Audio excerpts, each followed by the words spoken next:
Oke, di tahun 2025 lu ada kepikiran buat beli iPhone yang kelas kakap, yang kelas bener-bener masih berasa banget mahalnya hampir 20 juta. Nah, gua bakal ngebahas iPhone gen-gen tersebut. Nah, yang gua pegang ini adalah iPhone 15 Pro.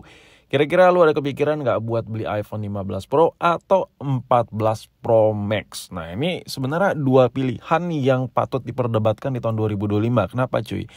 Karena dengan harga yang sama lu bisa dapetin generasi yang berbeda. Maksudnya apa bang? Waduh, tandanya otak lau belum connect nih bos. Ya, gue coba jelasin dulu deh.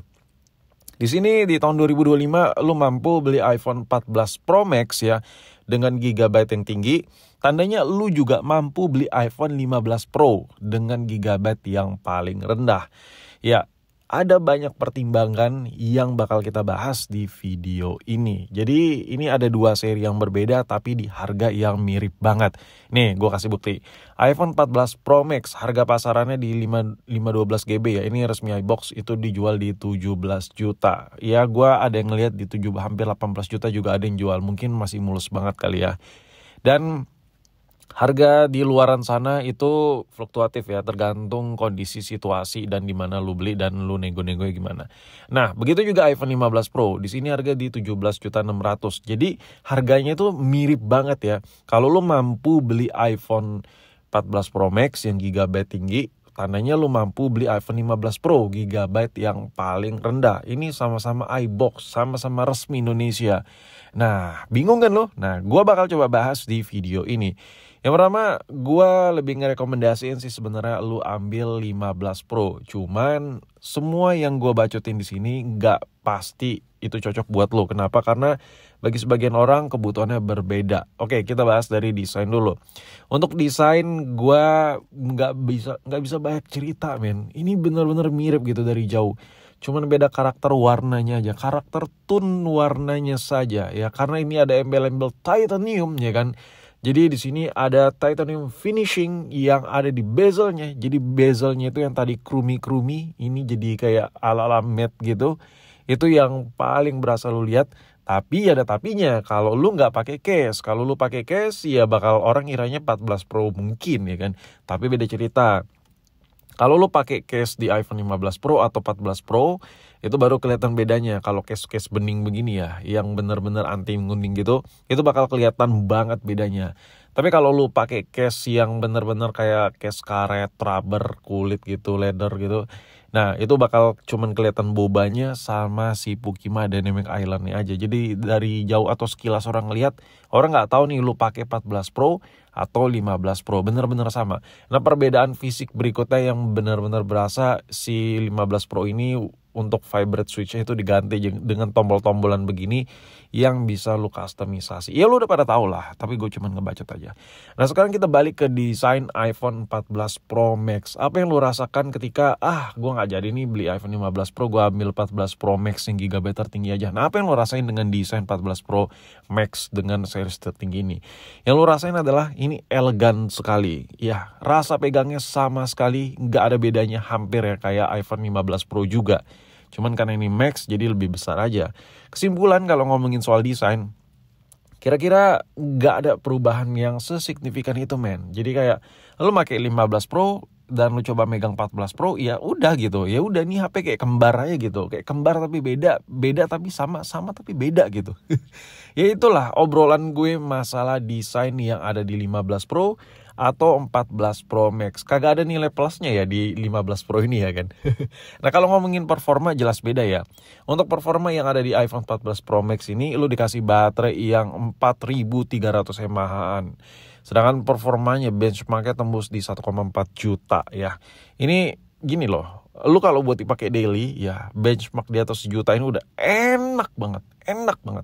Tinggal lu pikirin baterainya segede apa. Nah, sedangkan 15 Pro ini makin kencang lagi, 1,6 juta ya. Sebenarnya ciut sih kalau dibandingkan dengan Android di angkatan harga yang sama.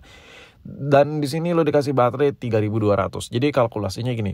Di 15 Pro lu dikasih baterai yang lebih kecil, lebih dari 1000 mAh lebih kecil, tapi dikasih performa yang sedikit lebih kencang.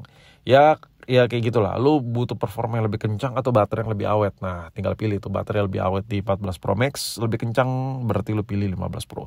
Nah, sedangkan untuk kameranya 15 Pro ini gue berasa cuman di zoomingan dan low light ya aja.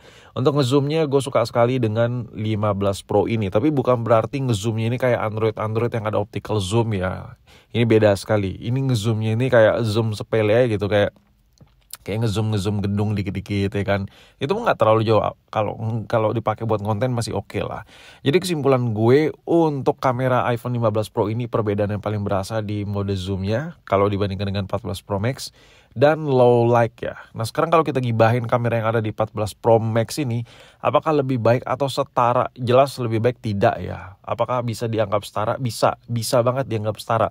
Mostly kebanyakan kalau gue pakai handphone ini di saat bersamaan dan gue ngerekam yang dengan cahaya yang sangat cukup, gue hampir tidak bisa melihat dan merasakan perbedaannya antara kamera yang ada di iPhone 14 Pro Max dengan iPhone 15 Pro.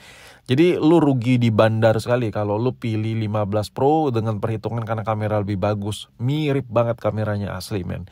Dan saran gue kalau lu butuh kamera yang jos nampol pol-pol, ya udah lu langsung skip aja ke 16 gitu, tapi belum resmi ya kan. Jadi saran gue, lu harus pertimbangkan kalau di antara 14 Pro Max atau 15 Pro, pertimbangkan masalah baterai sama performa. Kamera nggak jauh beda. Jujur gue di sini ngomong, gue switch dari 14 Pro Max, abis itu gue coba pakai 15 Pro, kayak nggak ada beda anjir kameranya. Jadi kalau ngomongin soal kamera, gue rasa bisa dibilang seri sih. Sementara low light-nya lebih bagus sedikit di 15 Pro, tapi nggak sesignifikan itu. Makanya gue masih bisa bilang, ya mirip-mirip lah kedua handphone ini kameranya. Nah, kesimpulan gue, kalau lu butuh performa yang lebih yahut ya, dan mungkin lu beli handphone buat dipakai sekitar 2 atau 3 tahun ke depan, nggak pengen ganti HP, saran gue ambil aja yang 15 Pro. Tapi kalau sekiranya lu pakai HP itu bener-bener berantakan sekali, file-file banyak, foto banyak, ya belibet lah. Kerjaan di handphone semua, saran gue lu ambil 14 Pro Max aja. Kalau buat ngegame, ya saran gue juga ambil 14 Pro Max aja. Karena performanya beda dikit tapi baterainya lumayan loh perbedaannya. Dan layar lebih besar gitu. Tapi bukan berarti 15 Pro ini seboros itu ya, enggak. 15 Pro irit, cuman ketika gue pakai 15 Pro terus gue pakai 14 Pro, gue kayak lebih nyengir-nyengir gitu. Aturan gue udah ngecas, gue masih bisa pakai sedikit. Ya gitulah yang gue rasain di 14 varian Pro Max-nya. Nah, jadi lu harus kalkulasi lagi ya. 15 Pro seriesnya lebih baru dibandingkan 14 Pro Max, tapi bukan berarti itu sempurna, karena setiap orang kebutuhannya berbeda-beda. Nah, di video ini gue kasih conclusion ya, kesimpulan. Kalau lu butuh baterai yang awet, dan lu suka ngedit-ngedit, dan lu suka ngegame tipis-tipis, saran gue ambil aja 14 Pro Max. Kenapa ngegame pakai 14 Pro Max, Bang? Karena layarnya lebih besar dan lu bisa ngegame lebih leluasa tanpa harus ngecas. Karena kalau main game sambil ngecas, performa rada ngedrop sedikit cuy. Jadi itulah kesimpulan gue antara 14 Pro dengan 15 Pro. 14 Pro Max dengan 15 Pro. Lu pilih mana nih?